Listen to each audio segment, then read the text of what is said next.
les ténèbres. Et soudain, le Big Bang a donné naissance à des éléments dont l'expansion est infinie.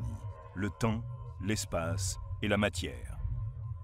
Chaque jour, de nouvelles découvertes éclairent les mystères mortels et stupéfiants de cet endroit que nous appelons l'univers. Des étoiles naissent dans un éclair parmi le gaz tournoyant et la poussière des bras de la Voie lactée. Elles ne sont pas isolées, mais rassemblées en amas par la force de gravitation. La gravitation est comme le sculpteur de l'univers. Nous allons maintenant faire le tour des amas stellaires de la galaxie. Ce sont les cartes au trésor de l'espace. Ils détiennent des indices essentiels sur les mystères des 400 milliards de soleils de la Voie lactée. Les amas stellaires nous ont réellement permis de comprendre les parcours des étoiles, comment elles vivent et meurent. Elles mènent une existence violente et chaotique. Et notre recherche d'amas cosmiques pourrait finalement nous faire découvrir un univers plongé dans l'obscurité pour l'éternité.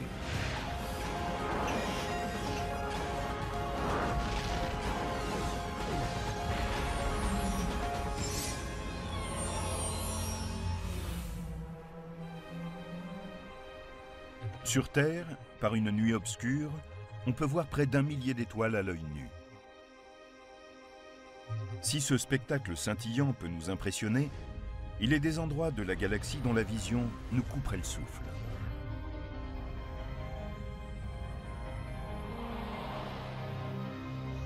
Imaginez le Soleil à la limite d'un amas géant composé de millions d'autres soleils qui occupent le ciel d'un horizon à l'autre. La densité stellaire est vraiment forte. La distance entre les étoiles peut être de quelques centièmes d'années-lumière seulement. Les amas galactiques sont splendides à regarder.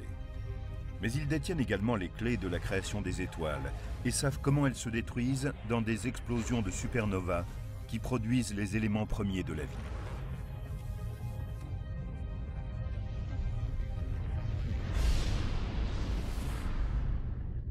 Notre recherche d'amas cosmiques commence non pas à travers la lentille d'un télescope, mais depuis l'habitacle d'un vaisseau spatial interstellaire.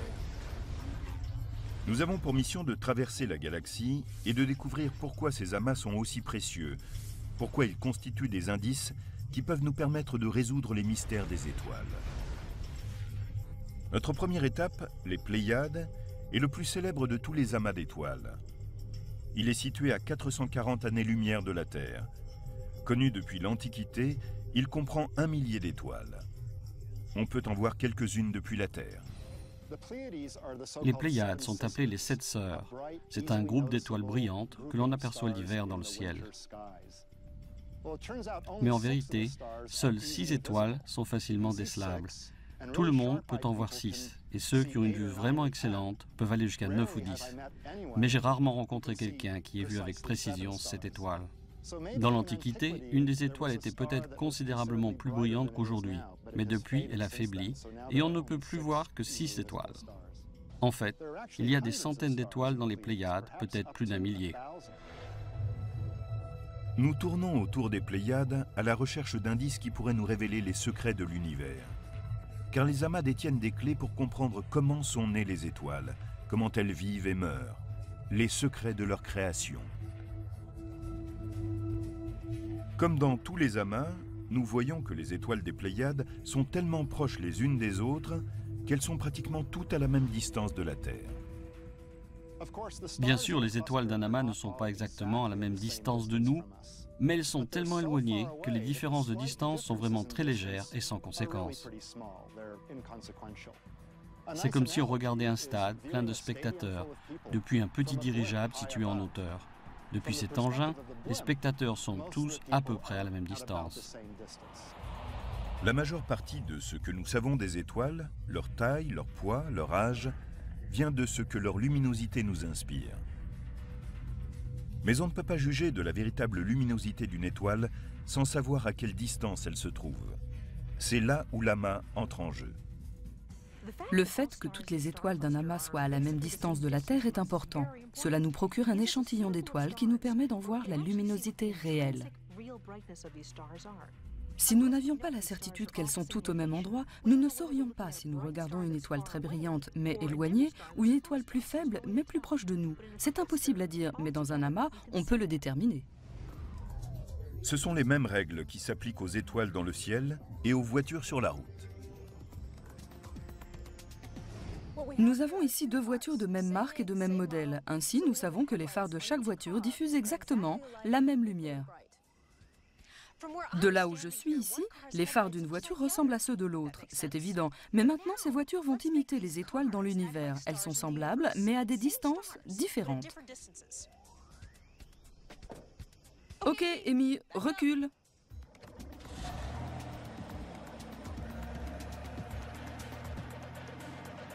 Regardez les phares. Ceux qui sont là-bas sont plus faibles que ceux-ci, même si nous savons qu'ils sont semblables. C'est l'effet de la loi en carré inverse. Si cette voiture est 2 fois plus loin, alors les phares seront 4 fois plus faibles. Si c'est 4 fois plus loin, alors les phares sont 16 fois plus faibles, et ainsi de suite. Mais parfois, une lumière peut paraître plus faible et l'être en effet.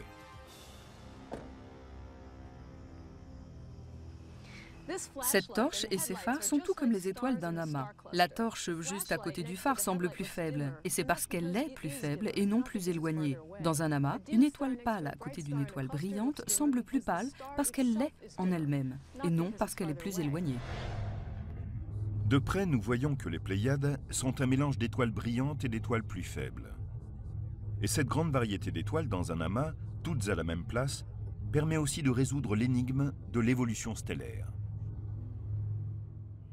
Les amas stellaires nous ont réellement permis de comprendre le parcours des étoiles, comment elles vivent et meurent. Formons une hypothèse. Si un extraterrestre voulait apprendre la façon dont les humains vivent et meurent, et qu'il n'ait que 30 secondes pour nous observer, il filerait vers la Terre et prendrait des images de millions d'humains. Et même s'il ne pouvait pas observer la vie et la mort d'un seul humain avec ces images de groupe, il pourrait en déduire notre histoire. Il aurait regardé des bébés et aussi des gens âgés. Un amas stellaire est simplement comme un instantané dans le temps, mais il y a des étoiles qui sont à des moments différents de leur vie. C'est l'outil dont avaient besoin les astronomes pour rassembler les éléments de la vie stellaire. Nous savons que les plus grandes et les plus brillantes des étoiles sont les plus dangereuses. Aussi resterons-nous à distance. Voici des étoiles dont la devise pourrait être « vivre vite et mourir jeune ». Ce sont elles qui entrent en expansion et deviennent géantes avant de se transformer en supernova. Le danger guette même dans les amas aux noms séduisants comme la boîte à bijoux. Mais la prochaine étape de notre voyage est un lieu du ciel familier aux habitants de l'hémisphère nord. Nous sommes à 80 années-lumière de la Terre, à proximité de l'amas le plus proche de notre planète, la constellation de la Grande Ourse. En tournant autour d'elle dans notre vaisseau intersidéral, nous pouvons voir 5 des étoiles centrales qui forment la Grande Ourse. C'est ce qu'on appelle la Grande Casserole. Les humains ont remarqué qu'elles se déplaçaient ensemble dans le ciel. Dans la plupart des constellations, les étoiles sont complètement indépendantes les unes des autres. Elles ne sont pas liées sur le plan gravitationnel. En fait, les étoiles de la Grande Ourse se sont formées en même temps. Elles font donc partie du même ensemble. Avec le temps, le mouvement transformera la figure familière que composent ces étoiles. Nous observons la Grande Ourse pour approfondir une autre question sur les amas. Pourquoi certains sont-ils plus dispersés que d'autres? De forme irrégulière et en apparence disséminée, ils sont appelés amas ouverts. Un amas stellaire ouvert est un ensemble d'étoiles relativement lâches. Elles se forment dans les bras d'une galaxie en spirale, s'en éloignent progressivement, puis se dispersent. Les spécialistes pensent que toutes les étoiles naissent dans des amas. Mais avec le temps, celles des amas ouverts sont éloignées par l'attraction gravitationnelle d'autres étoiles qui passent par là.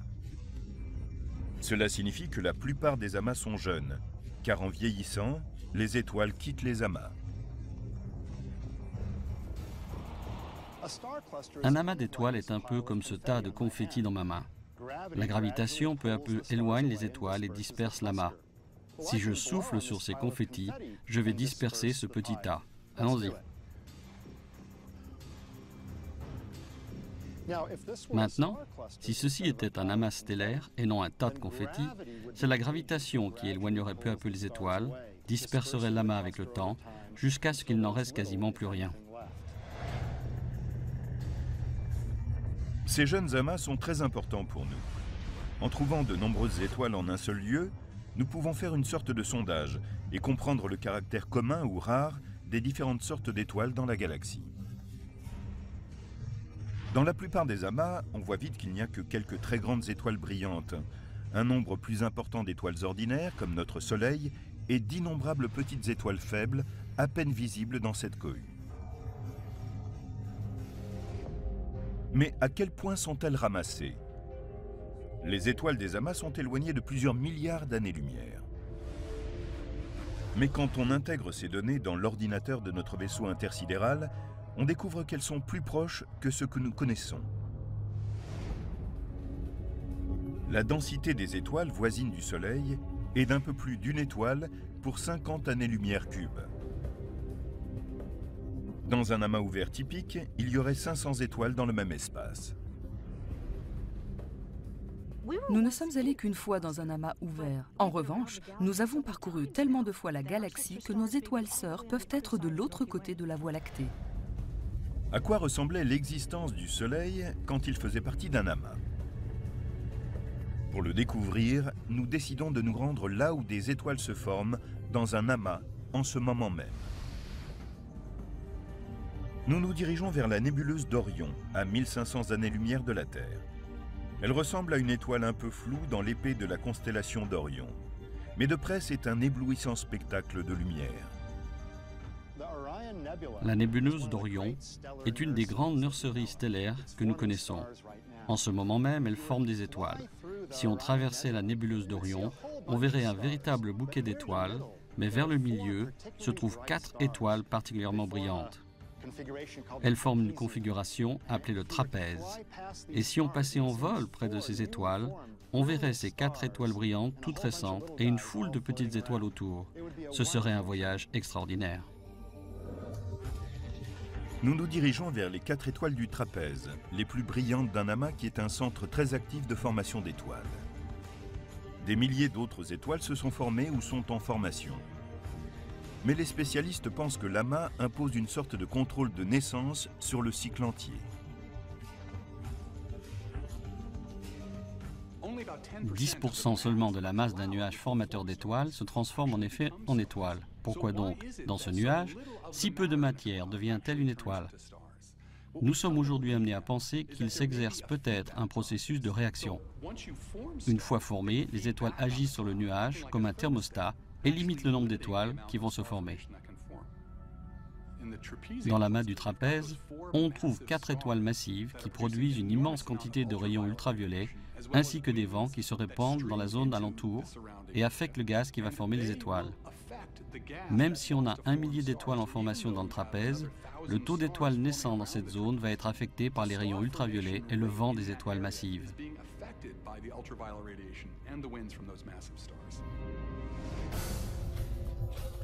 Si les nébuleuses sont les nurseries stellaires du cosmos, les amas sont les lycées où les étoiles vivent ensemble jusqu'à ce que la vie et la galaxie les séparent. Mais il est clair que tous les amas ne sont pas identiques. Nous allons maintenant en rencontrer certains. Ils font partie des endroits les plus extrêmes de toute la galaxie. Les étoiles y sont tellement massives qu'elles sont sur le point d'exploser et de plonger dans l'oubli.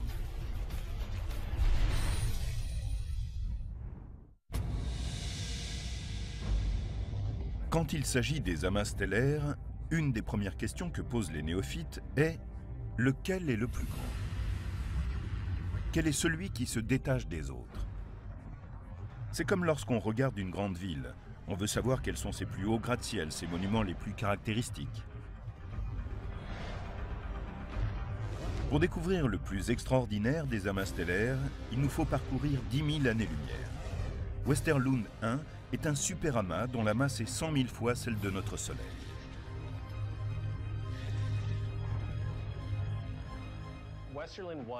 Aujourd'hui, Westerlund 1 détient le record du monde du plus grand amas récent. Il comprend près de 100 000 étoiles. Et ce qui est vraiment étrange, c'est que pendant longtemps, nous n'avons pas eu conscience de sa dimension. Les astronomes connaissent Westerlund 1 depuis longtemps, Mais il y a 5 ans seulement que nous avons eu un aperçu de toutes les étoiles de cet amas. Nous avions enfin des détecteurs à infrarouge capables de percer la poussière de la galaxie située entre la Terre et cet amas. Les avancées récentes de l'astronomie infrarouge ont permis de découvrir une zone de 6 années-lumière de diamètre où s'entasse une population très nombreuse d'étoiles. Les plus grandes et les plus lumineuses sont des monstres galactiques, des étoiles supergéantes de différentes tailles et couleurs qui vont du bleu au rouge et même au jaune. La phase de supergéante bleue et celle de supergéante jaune et rouge représentent des phases de la vie d'une étoile massive. Elles commencent bleues, puis deviennent rouges, et dans certains cas, elles vont et viennent entre bleu et rouge. Si les couches extérieures sont enlevées, on peut voir la profondeur du matériau plus chaud. Entre les phases rouges et bleues, elles sont jaunes, et c'est ainsi que nous les appelons des supergéantes jaunes. Le Soleil, souvent considéré comme une étoile ordinaire, est minuscule par rapport aux supergéantes, de quelque couleur qu'elles soient. Prenons notre Soleil, dont le diamètre est plus de 100 fois supérieur à celui de la Terre, et supposons qu'il soit réduit à la taille de cette petite tête d'épingle jaune de moins de 3 mm de diamètre. Nous réduisons donc considérablement la taille du Soleil. Eh bien, à cette échelle, les plus grandes étoiles, les supergéantes rouges, seraient à peu près de la taille du dôme du télescope qui est derrière moi. Elles sont énormes comparées au Soleil, alors que le Soleil lui-même est déjà énorme comparé à la Terre. Les étoiles supergéantes, qu'elles soient bleues, jaunes ou rouges, sont toutes appelées des étoiles massives évoluées. Cela signifie qu'elles ont consumé leur hydrogène, carburant nucléaire, qu'elles se sont transformées en géantes et peuvent éventuellement exploser en supernova.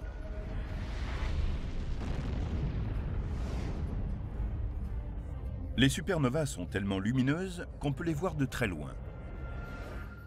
Mais David Y. de Wing, en Pennsylvanie, nous pose une question. Une supernova peut-elle infléchir le temps et l'espace suffisamment pour que nous remarquions un changement ? Bien sûr, David, nous espérons qu'une supernova créera une perturbation assez importante pour que nous puissions la remarquer, une inflexion de l'espace et du temps assez notable. Mais ce ne sera pas facile. On ne sera pas bousculé, mais on espère que la génération actuelle de détecteurs d'ondes gravitationnelles, ainsi que la suivante, pourra observer de légères ondulations dans le tissu de l'espace et du temps. C'est une nouvelle fenêtre inexplorée de l'astrophysique, l'astronomie des ondes gravitationnelles. Notre Soleil deviendra une géante rouge. Il se développera assez pour engloutir l'orbite de la Terre, mais n'atteindra pas la taille de l'orbite de Jupiter comme les supergéantes et n'explosera pas non plus en une supernova. Les supergéantes d'un amas nous indiquent l'âge de cet amas. Ces étoiles incroyablement massives sont importantes parce qu'elles ont des durées de vie très courtes. Elles ne vivent que 5 ou 6 millions d'années. Donc, lorsqu'on voit une étoile massive évoluer, c'est qu'elle est proche de la fin de sa vie. On sait qu'elle ne peut avoir plus de 5 ou 6 millions d'années, car sinon, elle aurait déjà explosé.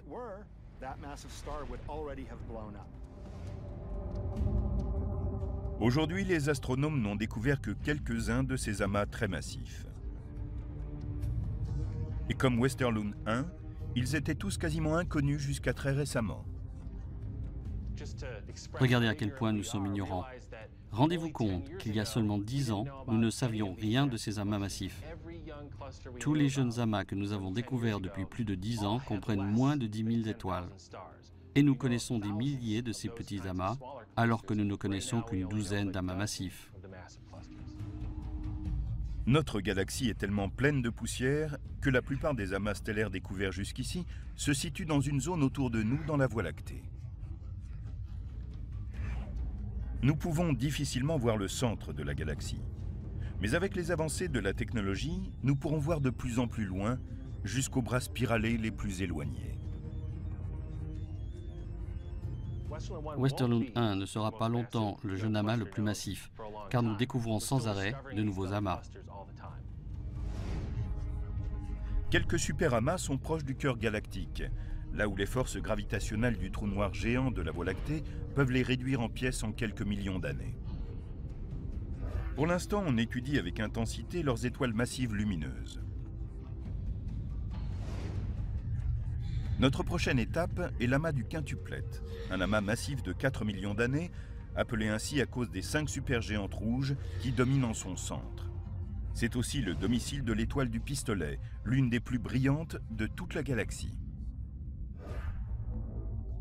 L'amas comprend 5 supergéantes massives, dont les secrets sont dissimulés par des nuages de poussière rouge. En 2006, des scientifiques perplexes ont tenté de les apercevoir de plus près à l'aide du télescope Keck situé à Hawaï. Ce qu'ils ont découvert est surprenant. 2 des étoiles sont entourées par d'étranges spirales, ce qui signifie que les supergéantes ne sont pas seules.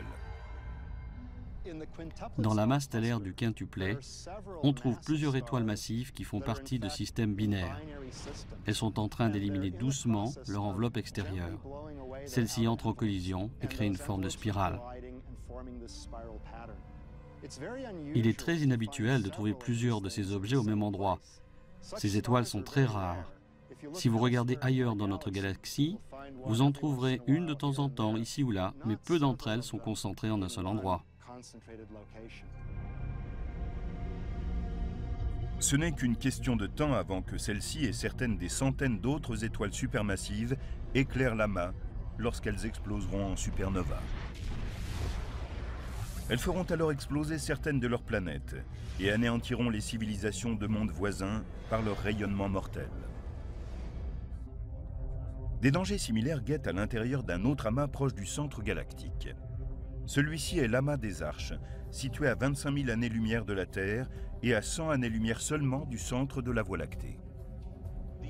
L'amas des Arches a été le premier jeune amas massif découvert dans la galaxie. C'est le jeune amas le plus dense de toute la galaxie. L'environnement de notre Soleil est quasiment vide comparé à l'amas des Arches. Le Soleil n'a qu'un seul voisin dans les 50 années-lumière cubes qui l'entourent, le système d'Alpha du Centaure. Si nous étions dans l'amas des Arches où les étoiles sont étroitement serrées, cet espace contiendrait plus d'1 million d'étoiles qui éclaireraient jour et nuit le ciel de n'importe quelle planète. Si nous vivions sur une planète autour d'une étoile de l'amas des Arches ou d'un amas de même densité, nous verrions des milliers d'étoiles dans le ciel nocturne. Une seule d'entre elles serait plus brillante que la pleine lune. Le ciel nocturne serait très lumineux. Le niveau de lumière serait comparable à celui qui règne dans un bureau au cours de la journée. L'amas des Arches est un repère d'importance capitale pour notre galaxie. Les spécialistes s'en sont servis pour comprendre quelle taille pouvait atteindre une étoile.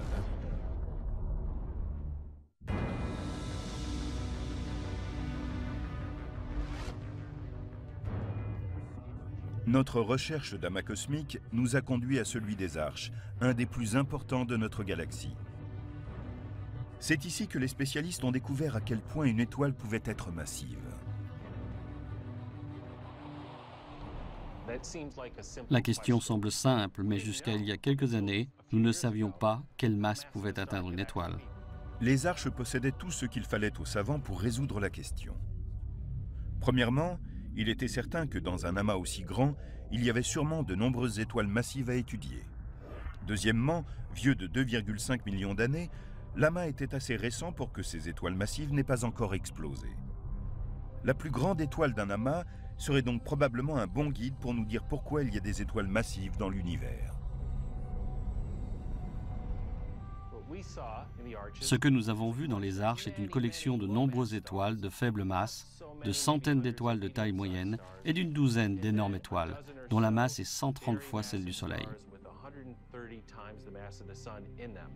Au-delà, nous n'avons rien vu. C'était comme tomber d'une falaise. Si des étoiles ayant une masse environ 130 fois plus importante que la masse solaire peuvent naître et vivre, elles auraient été là, dans les Arches. Il semble donc que la nature ait fixé une limite à la masse maximum d'une étoile. Elle est sans doute de 130 à 150 fois la masse du Soleil. Quand on s'éloigne du très récent amas des Arches, on se dirige vers une partie très différente de la galaxie. Aux confins paisibles de la Voie lactée résident ses habitants âgés que sont les amas globulaires.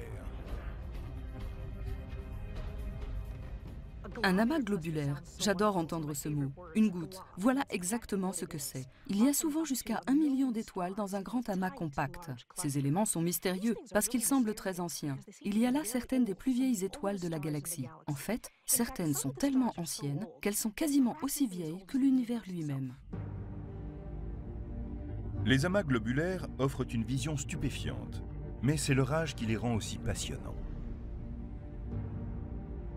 Puisqu'ils sont presque aussi vieux que l'univers même, ils posent la question de l'âge de la galaxie. La Voie lactée est-elle aussi ancienne que l'univers même? Nous disposons d'une preuve qui nous indique que l'univers est âgé d'environ 13,7 milliards d'années, étant donné que les plus vieux amas globulaires ont à peu près 13 milliards d'années. Cela signifie qu'ils se sont formés au cours du premier milliard d'années après le Big Bang. Cela marque la naissance de notre galaxie. Et nous pensons que d'autres galaxies se sont également formées au cours du premier milliard d'années qui a suivi la naissance de l'univers. Les spécialistes ne savent pas comment se forment les amas globulaires. C'est l'un des mystères persistants de l'astronomie. Comme on en trouve aussi dans d'autres galaxies, ils ont peut-être un rapport avec la formation même de la galaxie. Nous voyons que les étoiles isolées des amas globulaires sont très anciennes. Dans certains cas, elles datent de 13 milliards d'années. D'autre part, nous savons que les amas globulaires sont aussi anciens et qu'ils se sont créés au moment de la formation de la galaxie. On ne sait toujours pas si le système s'est formé en premier, la galaxie se resserrant à partir du nuage moléculaire restant, ou s'ils se sont resserrés, effondrés et formés en même temps. Pour trouver des amas globulaires, nous allons à l'extérieur du disque chaotique de la galaxie, là où résident la plupart des étoiles, vers un endroit appelé le halo galactique. Le halo de notre Voie lactée est une configuration d'étoiles vastes et de forme presque sphérique. Il enveloppe le disque de notre galaxie spiralée. C'est là que vivent les amas globulaires.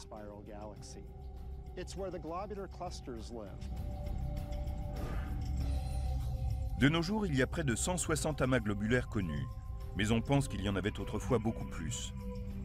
Leur présence dans le halo, hors de l'influence du disque galactique, peut expliquer qu'ils aient gardé leur forme sphérique. Il est possible que les amas globulaires proches du disque se soient dissipés il y a longtemps. Mais il y a en tout cas un amas hors du halo qui risque d'être mis en pièces, un amas qui a perdu 80% des étoiles qu'il comprenait lors de sa formation. Nous continuons notre trajet vers l'amas globulaire M12 pour voir de plus près ce ravage. L'amas globulaire M12, au lieu d'être en orbite hors de notre galaxie ou de traverser les limites extérieures, est en fait passé près du centre de la galaxie. À ce moment-là, l'interaction gravitationnelle avec les autres étoiles de la Voie lactée a été assez puissante pour attirer certaines des étoiles les plus massives à l'intérieur de l'amas. Ce qui se passe, c'est que M12 perd lentement ses étoiles de faible masse à chacun de ses passages dans notre galaxie. Peut-être n'en restera-t-il plus rien parce qu'il aura été complètement dévoré par la Voie lactée. Pour l'instant, la plupart des amas globulaires sont encore très peuplés. Ils sont 60 000 fois plus denses en étoiles que notre environnement galactique.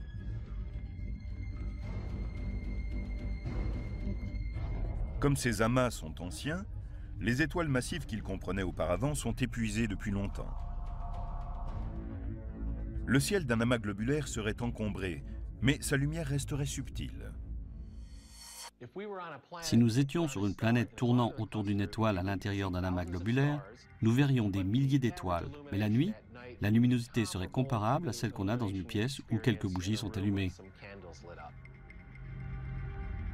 Quand ils tournent dans le halo, les amas globulaires sont pour la galaxie ce que les lunes sont pour une planète.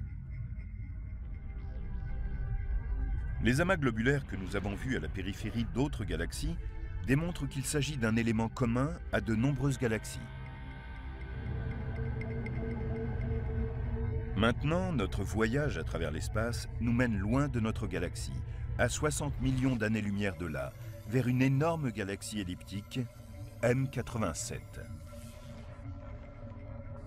Elle ressemble un peu à un amas globulaire. La plupart des points flous de cette photo prise par le télescope spatial Hubble sont des amas globulaires tournant autour de M87. Cette galaxie géante en comprend 15 000.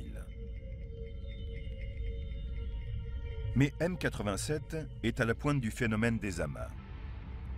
Elle est située au cœur d'un amas non pas d'étoiles, mais de galaxies, où nous allons voyager pour être témoins de la violence des systèmes d'étoiles géantes qui entrent en collision à des vitesses atteignant des millions de kilomètres/heure.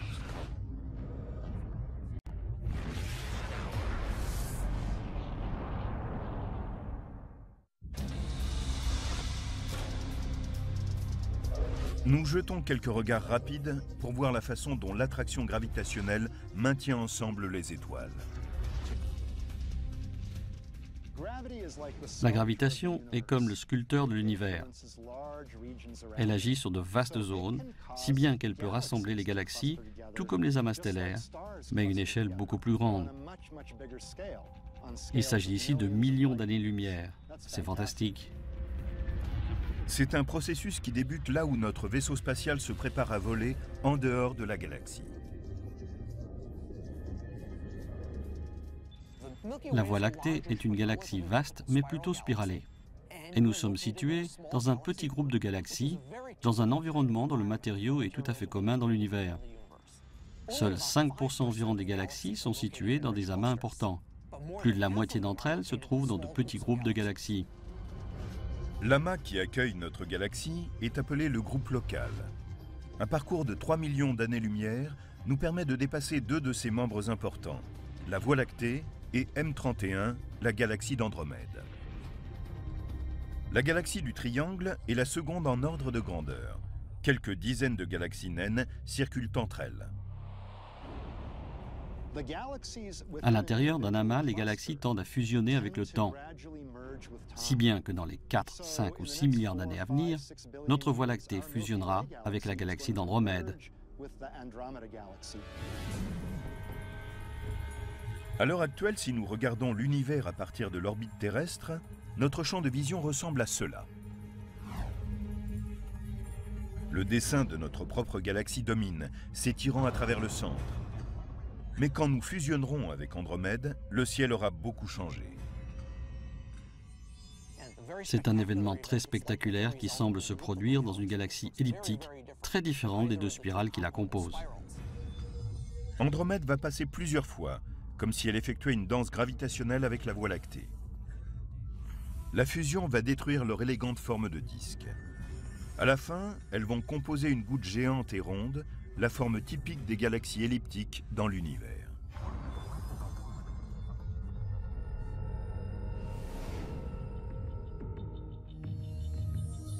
Le groupe local est minuscule comparé aux grands amas galactiques de l'univers. Le grand amas le plus proche est la prochaine étape de notre voyage. Notre groupe local est à près de 60 millions d'années-lumière d'un amas beaucoup plus grand, l'amas de la Vierge. Celui-ci est constitué de milliers de galaxies et non de quelques dizaines seulement. Notre groupe local, l'amas de la Vierge et quelques autres amas font partie d'une structure encore plus grande appelée le superamas local. Ces amas sont des lieux de violence où des galaxies se déplacent à des vitesses incroyables. Il s'agit ici de plusieurs centaines de kilomètres par seconde, ou, en d'autres termes, cela serait quelque chose comme 1,5 million de kilomètres par heure. Nous allons nous rendre maintenant parmi ces amas géants aux vitesses fulgurantes pour résoudre le mystère des galaxies. Pourquoi certaines possèdent-elles des étoiles qui se forment dans les amas et d'autres non? La réponse se trouve dans le gaz galactique. Les galaxies sont parfois riches en gaz et parfois pauvres. Les galaxies riches en gaz tendent à former activement des étoiles, contrairement aux galaxies pauvres en gaz. Il s'avère que l'activité des amas de galaxies est un peu comme celle d'une zone de combat où ces vitesses extrêmes menacent d'étouffement les galaxies riches en gaz. La galaxie est étouffée quand une galaxie qui ne fait pas partie d'un amas s'en rapproche. L'attraction gravitationnelle de cet amas peut alors faire disparaître ou absorber le gaz de la galaxie. Celle-ci, qui manque alors de gaz, est incapable de former de nombreuses étoiles. Elle est étouffée. Et quand une galaxie s'enfonce profondément à l'intérieur d'un amas, elle affronte un problème qu'on appelle l'épluchage par pression dynamique, lorsqu'elle file à toute vitesse à travers le gaz léger qui flotte dans l'amas.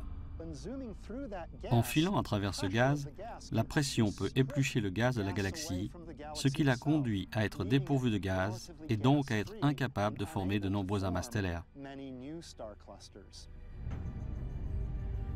Si nous traversions l'amas à la recherche de gaz intergalactique, nous n'en verrions pas. Il est tellement léger que sur Terre, on penserait avoir un vide parfait. Mais si nous mettons en marche les détecteurs à rayons X de notre vaisseau spatial, le gaz apparaît comme une immense lumière étrange. Les galaxies que nous voyons à la lumière visible, en les regardant avec un télescope ordinaire, ne sont pas les seuls composants des amas galactiques.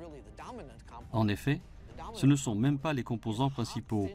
Le composant essentiel des galaxies est un gaz chaud et léger, réchauffé par les chocs subis au cours du processus de formation des amas. À présent, il est tellement chaud qu'il brille sous les rayons X et qu'il est complètement invisible à la lumière normale. Le gaz chaud exerce plus d'influence gravitationnelle sur l'amas que les galaxies que nous pouvons voir. Sa force de gravitation permet d'attirer les galaxies de l'amas vers un centre commun, si bien que quand nous regardons les amas galactiques, nous avons une vision de notre propre avenir. Au centre de l'amas, on trouve souvent une galaxie elliptique géante, résultat d'innombrables fusions provoquées par la gravitation, comme celle qui réunira la Voie lactée et Andromède.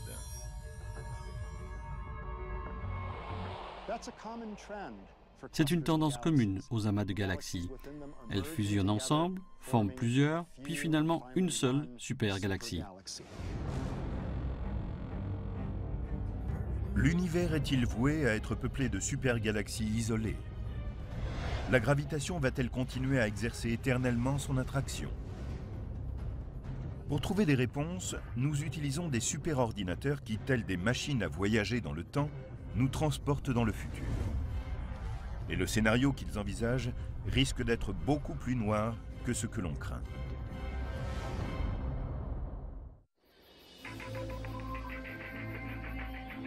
Nos plus grands télescopes et satellites d'observation nous envoient régulièrement des images stupéfiantes d'amas cosmiques. Mais pour l'essentiel, ce ne sont que des instantanés. Pour bien observer l'évolution de l'univers, nous avons besoin d'une machine à voyager dans le temps. La durée de la vie humaine est courte à l'échelle du temps cosmique, mais nous pouvons observer l'évolution des galaxies et des amas galactiques en effectuant une simulation sur des ordinateurs superpuissants. Le superordinateur transforme notre vaisseau spatial en une machine à voyager dans le temps pour l'étape suivante de notre mission, découvrir comment l'univers a évolué et comment il disparaîtra. Cette simulation montre comment se forme un amas galactique. Une évolution de 12,3 milliards d'années est ainsi condensée en moins d'1 minute.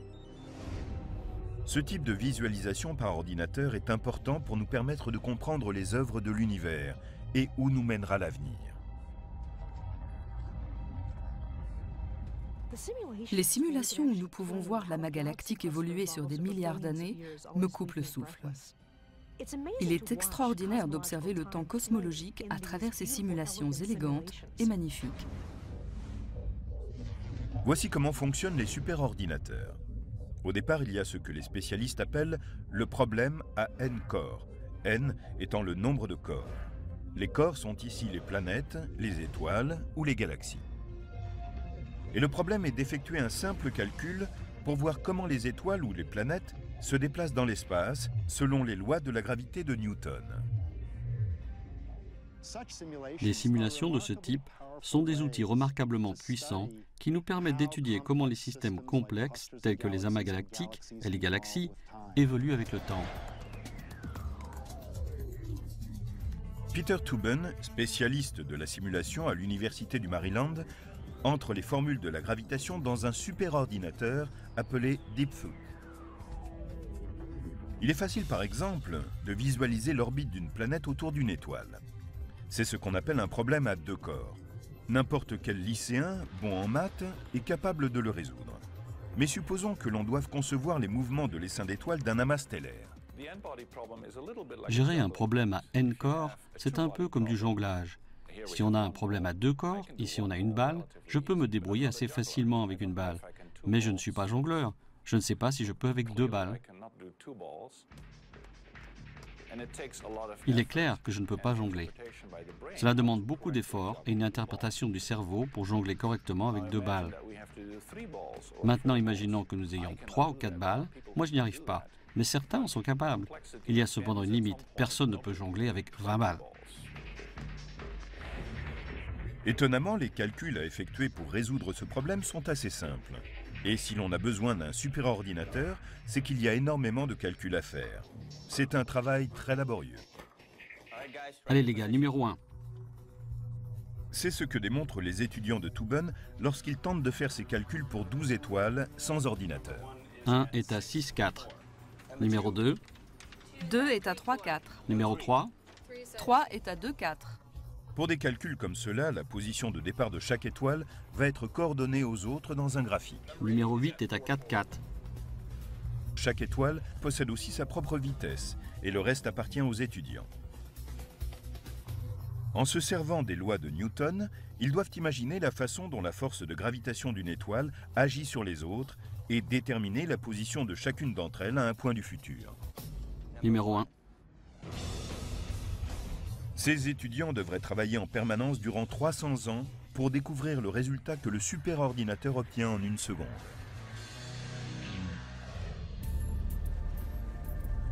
Les calculs sur les amas de galaxies montent en puissance et portent sur des millions, voire des milliards de corps. Les astronomes impatients de simuler le passé, le présent et le futur de l'univers ont la chance d'avoir des ordinateurs de plus en plus performants à leur disposition. À l'heure actuelle, les superordinateurs dont on se sert ne sont pas très différents des portables que vous et moi utilisons chez nous. La seule chose, c'est que nous les relions ensemble. Ils sont faciles à construire, peu onéreux, et il en existe beaucoup.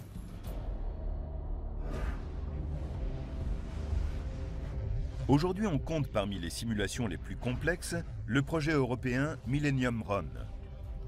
Les données de 10 milliards de galaxies ont été entrées dans un superordinateur qui fonctionne en continu pendant 28 jours, soit 343 000 heures d'utilisation du processeur. Il a obtenu un remarquable parcours en 3D à travers un espace de 2,4 milliards années-lumière. On voit des centaines de millions de galaxies s'agglutinant en amas le long de vastes plages de matière noire.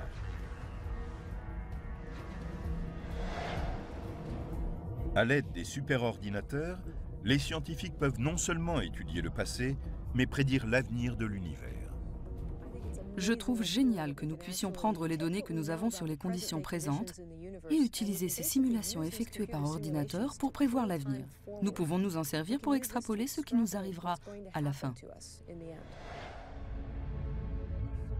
Cette simulation commence avec la mousse quantique, laissée par le Big Bang, et nous emporte à travers 13 milliards d'années lorsqu'elle s'est entièrement condensée dans les amas de galaxies et les superamas le long du réseau de filaments et de vides, comme ceux que nous pouvons détecter aujourd'hui.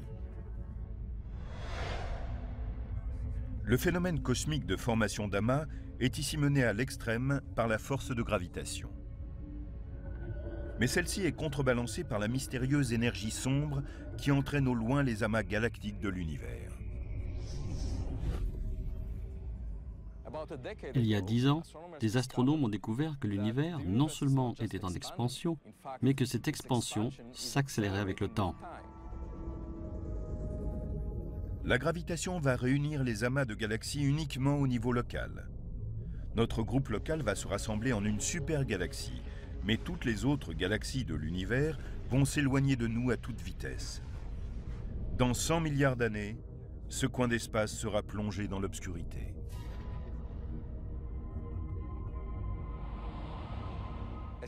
Aussitôt que les galaxies lointaines qui nous entourent se seront étendues et auront atteint la vitesse de la lumière, cette lumière qui émane d'elles ne sera plus en mesure d'arriver jusqu'à nous.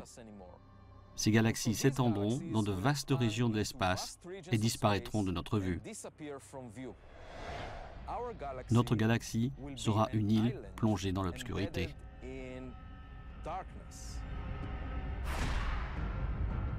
Des nuages de gaz continueront à se former dans les amas stellaires proches.